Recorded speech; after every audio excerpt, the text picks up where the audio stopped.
What is up, everyone? Welcome back to another video. So we are now officially through 16 weeks of the season. It is hard to believe. It feels like week 1 was just yesterday, but here we are. We have a much bigger picture of what the playoffs are going to look like. We've got it a lot more narrowed down in both conferences with some of the results we got this past week. Before we get into it, just a few housekeeping notes. The first thing you're obviously going to notice is it looks a lot different. I am back home for Christmas, so this week and next week is going to look a little different here. Very fortunate enough to have a very well-designed recording studio in my house, so it's going to sound a little different too. And then specifically with this week, as I mentioned last week, I was at the Broncos game this past weekend. So my analyses for the Sunday games, especially the 4 o'clock ones, aren't going to be as in-depth because obviously I was watching the game and not the games. So apologies in advance for that, but I was a little preoccupied with cheering on my Broncos. But with all that out of the way, we have a lot of games to talk about, so let's get into it.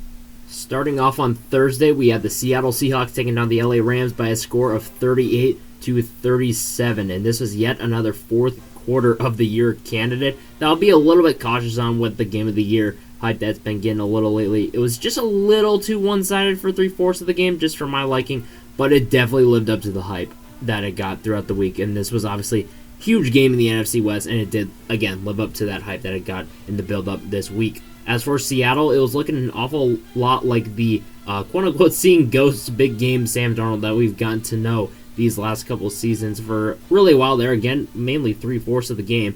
And I would even argue that he didn't even really have that big of a part in the Seattle comeback. But I'll give credit where it's due. He did make some big-time throws after the Rashid Shaheed punt return touchdown. And on the other side, the defense really showed that they can turn it on pretty much whenever they want, even after a pretty rough first 3 quarters from that unit. And the Seahawks, with this win, now control their destiny in terms of the NFC's 1 seed and obviously the NFC West as well. As for LA, my God, what the hell was that, man? I mean, both offense and defense, they just decided that they were bored at a certain point of the game, and it cost them big time. My big concern with this team came back up again after I thought they overcame it a couple weeks ago, that they don't know what to do when they lose momentum within a game or when the other team punches back. Obviously, Seattle got that spark, they got that punt return touchdown, and LA was like, guys, what the hell do we do now? As you saw in the game on Thursday, offense and defense just, they couldn't do anything after Seattle snatched a little bit of momentum. I don't know, it's just like, I thought that LA was the most complete team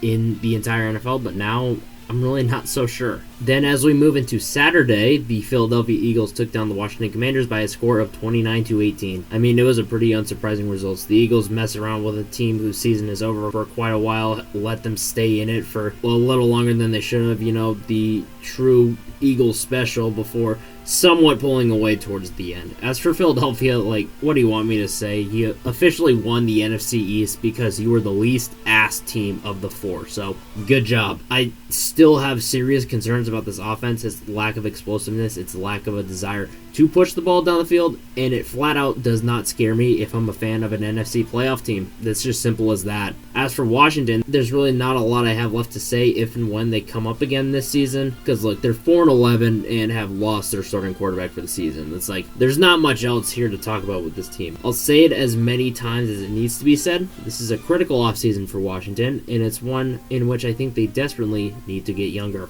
And then our second of the Saturday doubleheader was the Chicago Bears taking down the Green Bay Packers by a score of 22-16 in overtime. And this was one of the more improbable comebacks, definitely in recent history, and I would even argue of all time, just looking at how slim it was at one point. And both of the matches between these two teams more than lived up to the hype. I think it's safe to say that this rivalry, this historic rivalry, is officially back. As for Chicago, with where the standings were at, and with the Packers taking the first matchup, a sweep at the hands of Green Bay would have been a tough pill for the Bears to swallow and a tough one for the Bears to overcome. So it makes this one that much more important for Chicago. And we're also witnessing the evolution of Caleb Williams before our very eyes. Each week, he becomes more and more the player Chicago picked first overall at last year's draft. He's starting to really carry that clutch gene that he had in college and that he was highly touted for in college over to the pros. He was fantastic in that 4th quarter on Saturday. And with the win, Chicago is more than in control of the North.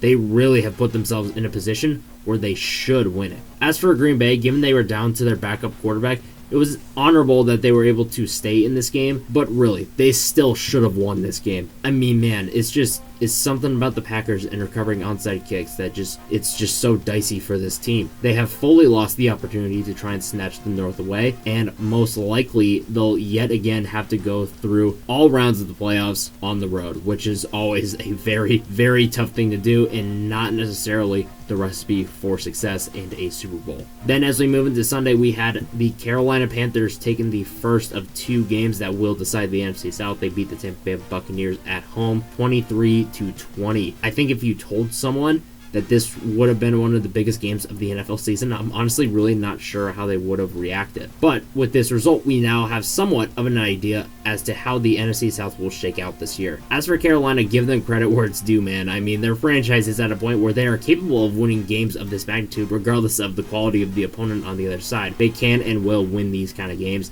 and because of that, they've now got the inside track to win the NFC South. And look, I think the Panthers likely have to go through the canon event this winter of getting absolutely smoked in their first playoff game with the score by likely whoever doesn't win the NFC West. But in sports, we've come to learn that that's just how teams learn how to win. They got to get through that initial beatdown and learn what it takes to win playoff games. Considering everything and where this team was just 2 years ago, even if and when that happens, this season is a resounding success for Carolina. So hats off and respect for Carolina. As for Tampa Bay, the collapse of the Buccaneers has just been so sad to watch, and it's like even more depressing than it usually is. The way this team is playing is so uninspired, which really shouldn't be happening when you have leaders of Mayfield's and Evans' caliber and style, their fiery leadership. That's something that really should not be happening in Tampa Bay. It falls back on coaching. Todd Bowles is simply just not a quality head coach. I'm more than ready to say it at this point. And when you look at the core they have, obviously the resurgence of Baker Mayfield, they still have Mike Evans, but also Chris Godwin is still doing his thing.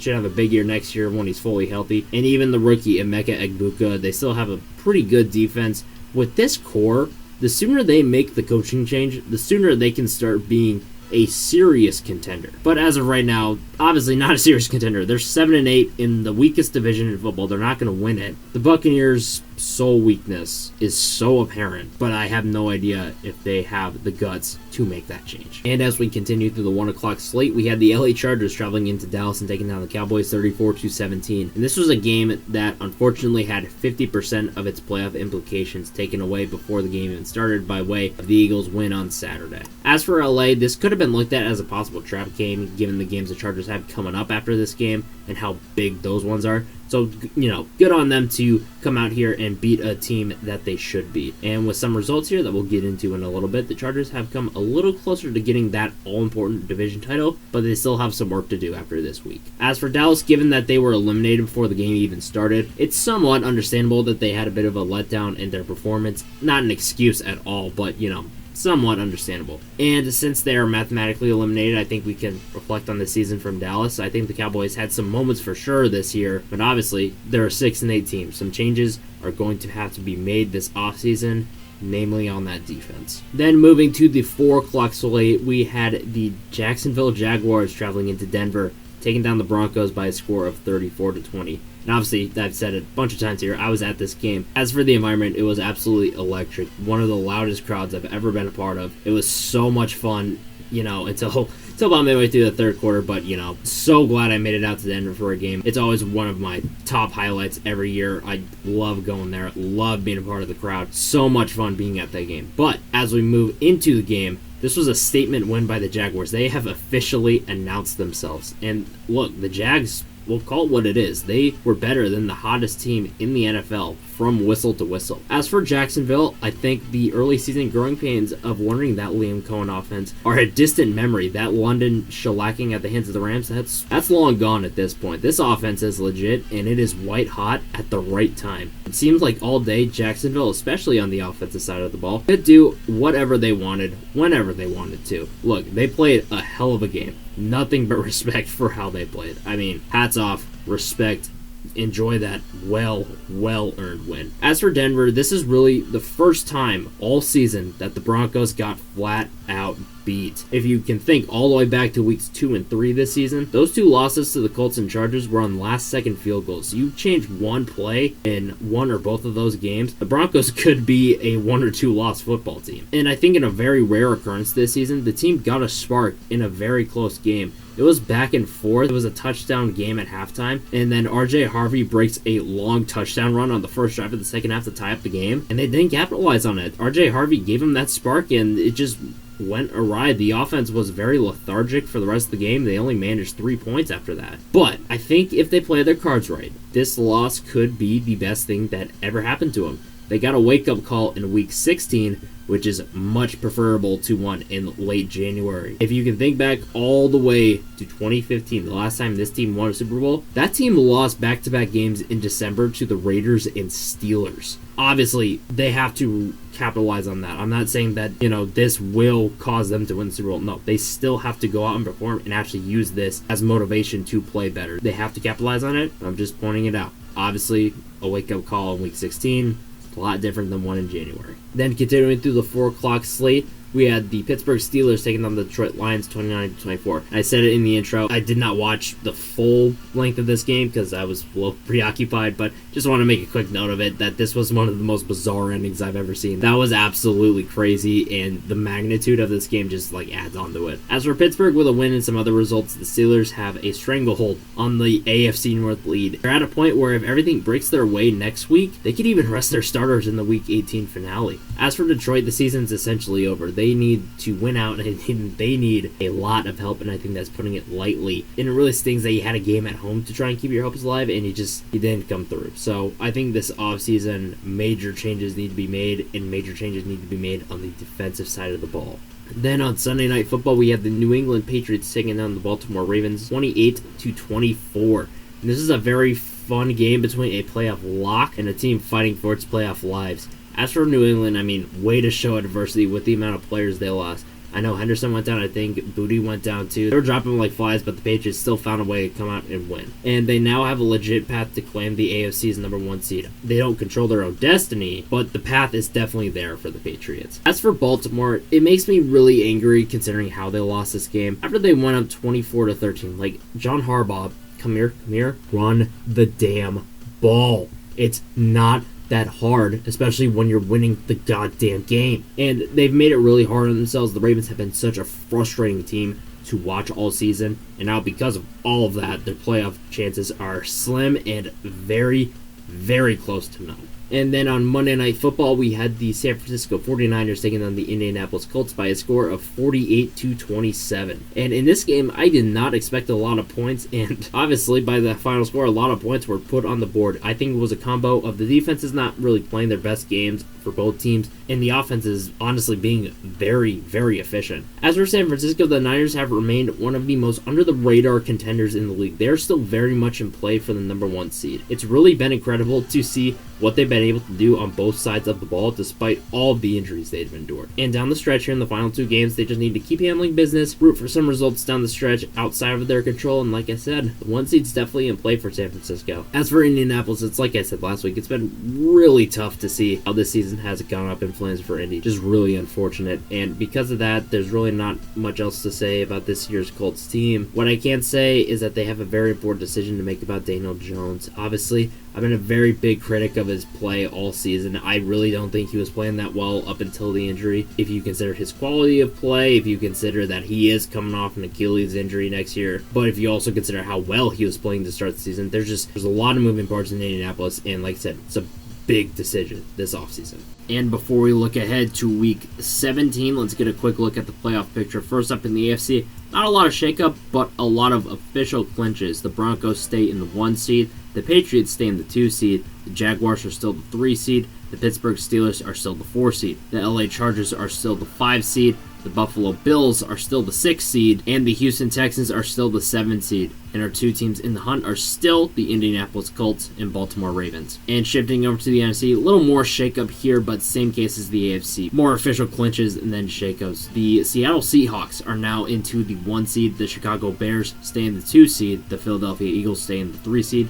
And with their win over the Bucks, the Carolina Panthers are now the 4 seed. The San Francisco 49ers move up to the 5 seed. The LA Rams are now the 6 seed. And the Green Bay Packers are now the 7 seed. And our teams in the hunt, as of right now, are the Detroit Lions and Tampa Bay Buccaneers. And looking ahead to Week 17, I think the story of this upcoming week is that the highs are high, but the lows are low, man. So let's start off with the Christmas Day triple header. First up, we've got the Dallas Cowboys traveling to Washington to take on the Commanders. And look, it's 2 eliminated teams going at it here. And for Washington, it's one of the 3 backup quarterbacks we've got going on Christmas Day. Fun. And as we move through Christmas Day, our second game is the Detroit Lions traveling to Minnesota to take on the Vikings. And Detroit is in a must-win situation. They need every win they can get, and they can still be eliminated on Saturday, even if they end up winning this game here in Minnesota. And as for the Vikings, they are the second of 3 teams trotting out a backup quarterback. And if you want to get really technical, they're the first of 2 teams trotting out their 3rd-string quarterback. Very, very fun. And then to close out Christmas, we've got the Denver Broncos traveling to Kansas City to take on the Chiefs. And this is a get-right and a must-win game for the Broncos in order to maintain control of both the AFC West and the 1 seed, while the decimated Chiefs have just put a couple more players on IR, and they are the 3rd of 3 teams trotting out a backup quarterback, and the 2nd of 2 trotting out their 3rd string. It's all worth it, though, because it picks up on Saturday. First up on our Saturday doubleheader, we've got the Houston Texans traveling to LA to take on the Chargers. I think this should be an absolute doozy of a game. It's 2 teams that are right now in the wild card that are very much in play for each of their respective divisions, and it's 2 defenses that are playing very, very well as of late. So I think points will be at a premium. It'll be a very playoff-style grudge match, and it should be a ton of fun. And then the second of our 2 Saturday games is the Baltimore Ravens traveling to Green Bay to take on the Packers. And I think seeing as they will be mathematically eliminated with a loss, the sentiment I said a lot is actually true this week. This is the last call for the Ravens. And they could still even be eliminated on Sunday, even if they do end up winning this game. While the Packers, on the other hand, need every win they can get if they want to stay in the hunt for the NFC North. That is honestly looking pretty unlikely at this point with their loss on Saturday. Then as we move into Sunday, first up in the 1 o'clock slate, we've got the Jacksonville Jaguars traveling to Indianapolis to take on the Colts. And the Jags, much like much of these teams on this list, need every win they can get in order to maintain control of the AFC South. While the Colts will try to play spoiler here, they're not mathematically eliminated, but they're virtually eliminated at this point. So it'll be interesting to see what they do at quarterback. I mean, they've got Phillip Rivers on one hand, which, they know what they're getting with him, but maybe they turn to Riley Leonard, see what they have in him. So be very interested to see what they do at quarterback here. Then as we continue through the 1 o'clock slate, we've got the Seattle Seahawks traveling to Carolina to take on the Panthers. And depending on how the NFC West shakes out, there could be a potential playoff preview. And I think this is a really golden opportunity for the Panthers here as well to carry some momentum, to carry into a potential playoff push. Even a close loss here to a very quality Seattle team, I think would do that for Carolina. Then moving to the 4 o'clock slate, they changed it up a little bit. They've given us 1 stinker and 1 good game, so they're really cracking down on it. But the good game is actually, a pretty good one. It's the Philadelphia Eagles traveling to Buffalo to take on the Bills. And with the Eagles essentially locked into the 3 seed and just really not caring for the past 4 weeks, I think this is a golden opportunity for the Bills to either maintain pace within the AFC East or maybe even gain ground on the Patriots in the AFC East. I wouldn't really bank on it since the Patriots are playing the Jets this week, but hey, you never know. Any given Sunday, right? Then our Sunday night game is a good one to close out Sunday, is the Chicago Bears traveling to San Francisco to take on the 49ers. And you have the Bears on one hand that are coming off their biggest win in, I would say, years. And they have control of the NFC North and are looking to kind of catch up on getting a potential 1 seed. While the Niners, on the other hand, like I said, one of the most under-the-radar contenders in the league, who are also very much in play for the 1 seed in the NFC West. So essentially a 1 seed elimination game, if you will. Then our Monday night game is what it is. It's the LA Rams traveling to Atlanta to take on the Falcons, and this is a massive get-right game for the Rams after that crushing loss last Thursday. So maybe the mini-bye, the extended rest, the extended period of practice will do some good for them because they absolutely need to win this game to keep pace in the NFC West and the wild card as well. But that is it for me. If you have any thoughts on your own on this past week, the week ahead, feel free to drop them in the comments. Any thoughts on what I said on this past week, the week ahead, feel free to also drop them in the comments. If you like what you're seeing, feel free to like and subscribe. It is completely optional, but greatly appreciated. I want to wish everyone a happy holidays, a Merry Christmas. Make it very fun, safe, festive. Make it a very, very happy holiday. Enjoy week 17, and I'll see you in the next one.